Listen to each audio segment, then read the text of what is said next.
जब तूफान आता है सब भागते हैं, लेकिन एक परिंदा ऐसा है जो उस हवा को ही अपनी उड़ान बना लेता है। वो है बाज। और आज हम सीखेंगे उसकी सोच, द ईगल माइंडसेट। उड़ो बाज की तरह। द ईगल माइंडसेट, एक ऐसी सोच जो डर को हिम्मत में और मुश्किलों को उड़ान में बदल देती है। कभी गौर किया है, जब आसमान में काले बादल छा जाते हैं तो ज्यादातर पक्षी पेड़ों की ओट में छुप जाते हैं, लेकिन एक पक्षी ऐसा भी होता है जो उस तूफान से डरने के बजाय उसी की लहरों पर सवार होकर और ऊंचा उड़ जाता है। वो है बाज। बाज हमें सिर्फ उड़ना नहीं सिखाता, वो हमें जीना सिखाता है। उसकी उड़ान सिर्फ आसमान तक नहीं जाती, वो एक सोच है, एक माइंडसेट है। आज की दुनिया जहां हर कोई भाग रहा है, गिर रहा है और दोबारा उठने से डर रहा है, वहीं द ईगल माइंडसेट हमें याद दिलाता है कि ऊंचाई किस्मत से नहीं, सोच से तय होती है। अध्याय 1, तूफान से ऊपर उठो, राइज अबाउ द स्टॉर्म। जब जिंदगी आसान होती है तो हर कोई उड़ सकता है, लेकिन जब हवाएं तेज होती हैं, बादल गहराते हैं, तब असली उड़ान शुरू होती है।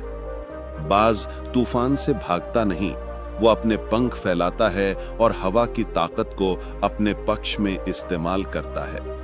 वो जानता है तूफान उसे गिराने नहीं आया, बल्कि ऊपर ले जाने आया है।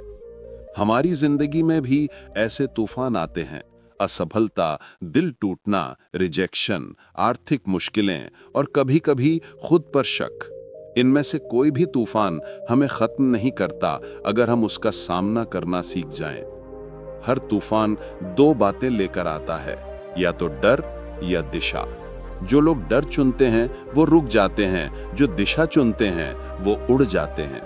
याद रखो, तूफान किसी को बचाने नहीं आता, वो सिर्फ ये देखने आता है कि कौन बहादुर है।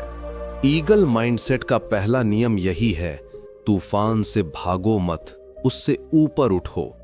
क्योंकि तूफान से डरने वाले जमीन पर रह जाते हैं और तूफान से टकराने वाले आसमान को छूते हैं। अध्याय 2, दृष्टि, सी बियॉन्ड द नॉइज। बाज की सबसे बड़ी शक्ति उसकी नजर होती है। वो मीलों दूर अपने शिकार को देख सकता है और तब तक उस पर फोकस रखता है जब तक लक्ष्य पूरा ना हो जाए। अब सोचिए, अगर हमारी सोच में भी इतनी स्पष्टता आ जाए तो क्या होगा। अगर हम भी अपनी नजर मंजिल पर टिकाए रखें तो क्या हमें कोई रोक सकता है? दिक्कत यह है कि हमारी नजरें अक्सर मंजिल पर नहीं, रास्ते की धूल पर अटक जाती हैं। हम दूसरों की बातों में, सोशल मीडिया के शोर में और डर में खुद को खो देते हैं। लेकिन ईगल हमें सिखाता है, focus on the goal, not on the gossip. जब तक आप स्पष्ट नहीं होंगे कि आप क्या चाहते हैं, दुनिया आपको अपने हिसाब से मोड़ती रहेगी। इसलिए हर सुबह खुद से पूछो, मैं क्या चाहता हूं? किस चीज के लिए मेहनत कर रहा हूं? क्या मेरी दिशा सही है? क्लैरिटी सबसे बड़ी लग्जरी है। अगर आपकी सोच साफ है तो आपका रास्ता अपने आप साफ हो जाएगा। द ईगल माइंडसेट का दूसरा नियम, दृष्टि वही रखो जो तुम्हें आगे बढ़ाए, बाकी सब बस धुंध है। अध्याय 3, मकसद, फ्लाई विद पर्पस। बाज सिर्फ उड़ने के लिए नहीं उड़ता, उसकी उड़ान में मकसद होता है, शिकार, सुरक्षा और अस्तित्व। इंसान भी तभी सच्चा उड़ता है जब उसकी उड़ान में पर्पस होता है। आज की दुनिया में लाखों लोग मेहनत कर रहे हैं, लेकिन बहुत कम लोग जानते हैं क्यों कर रहे हैं। जब क्यों गायब हो जाता है तो मेहनत बोझ बन जाती है, लेकिन जब क्यों साफ हो जाता है तो मेहनत इबादत बन जाती है। अपना मकसद ढूंढो, वो सपना जो बचपन में तुम्हारे दिल में था, वो चीज जो तुम्हें चैन से सोने नहीं देती, वो काम जिसे करते वक्त समय रुक जाता है, वही तुम्हारा मकसद है। द ईगल माइंडसेट का तीसरा नियम, उड़ान बिना मकसद के सिर्फ भटकाव है। जब तुम्हारी उड़ान किसी मकसद से जुड़ जाती है तो हार भी अनुभव बन जाती है और रुकावटें सीढ़ियां बन जाती हैं। अध्याय 4, सटीकता, हंट विथ प्रिसिजन। बाज का हर वार सटीक होता है। वो बिना सोचे समझे झपट्टा नहीं मारता। वो इंतजार करता है, देखता है, प्लान बनाता है और फिर एक ही बार में जीत लेता है। हमारी जिंदगी में भी यही बात लागू होती है। हर अवसर को पकड़ने की कोशिश मत करो, हर काम को खुद करने की कोशिश मत करो। सफल लोग हर चीज नहीं करते, वो वही करते हैं जो सबसे जरूरी है। अगर तुम हर दिशा में भागोगे तो कहीं नहीं पहुंचोगे, लेकिन अगर तुम एक दिशा में लगातार उड़ोगे तो दुनिया तुम्हारा नाम याद रखेगी। प्रिसिशन का मतलब है कम काम करना लेकिन सही काम करना, कम बोलना लेकिन असरदार बोलना, कम वार करना लेकिन ऐसा जो इतिहास बन जाए। द ईगल माइंडसेट का चौथा नियम, हर वक्त एक्टिव रहना प्रगति नहीं है, सटीक रहना असली शक्ति है। अध्याय 5, अकेले उड़ो, फ्लाई सोलो। क्या आपने कभी किसी बाज को झुंड में उड़ते देखा है? नहीं, क्योंकि वो जानता है ऊंचाइयां भीड़ में नहीं मिलती। वो अकेले उड़ता है क्योंकि उसे दूसरों की मंजिल नहीं चाहिए। वो अपनी दिशा खुद तय करता है और उसका सन्नाटा ही उसकी शक्ति है।